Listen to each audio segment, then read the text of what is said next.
Freedom doesn't come from how much you earn, it comes from how you spend those earnings. Welcome back to Elevate with CJ. I'm your host CJ, and today we're going to talk about thoughtful spending, building a life that aligns with your faith, goals, and purpose. First, let's take a look at budgeting for freedom.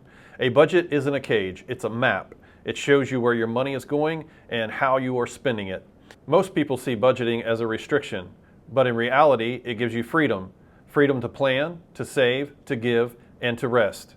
Example, a family who budgets intentionally may take a modest vacation paid in full instead of financing an extravagant trip and stressing over that credit card bill that's coming in the mail.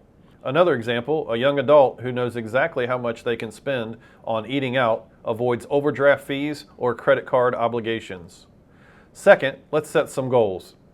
What are you aiming for financially? Retirement, a debt-free home, a life of generosity? Spending becomes thoughtful when it is supported with a goal, not just a craving. Example, someone saving for a new home or a dream vacation is more likely to say no to impulse buys because the why is bigger than the want. Set specific goals, know your why, and let your spending become a partner in achieving them.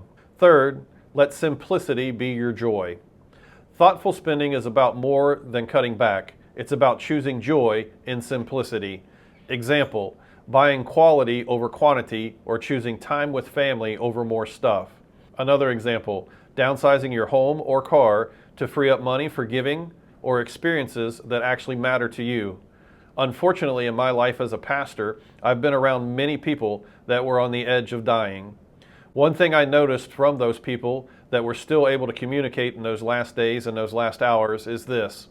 They talked about the people and experience they had in their lifetime.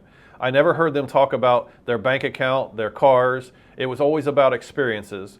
So don't buy stupid stuff to impress people that don't even like you. Save the money and spend it on making memories with the folks you love. It's about remembering that peace doesn't come from accumulation, it comes from contentment. Fourth, let's talk about delayed gratification. One of the greatest skills in thoughtful spending is the ability to wait. It's what separates impulse spenders from wise investors. Example, waiting 30 days before making a big purchase helps you filter between what you want and what you need. Impulse buying can destroy your finances, so take a couple of days to think about it. And if it's on sale, it'll be on sale again someday. Don't be a sucker for that scarcity sales pitch. This is a great sales tactic, and it's one that I use in my own business. Another example, putting money aside for 6 months before upgrading your tech instead of using a credit card builds both your savings and your discipline. Fifth, let's dive into mindful purchases. Every purchase is a vote for the life you want to live. Ask yourself, does this align with my values, my faith, my goals? Example, instead of buying what's trending, choose to buy what's timeless and useful. Do you want to continue to spend your hard-earned money on credit cards and loan interest, making the banks rich and you poor? Or do you want to make you rich and let the banks make someone else poor? If you don't know who the sucker is in the room, it's probably you. If you're paying 18% interest on a credit card for stuff you no longer remember buying, guess what? You're not just at the table, you're the menu.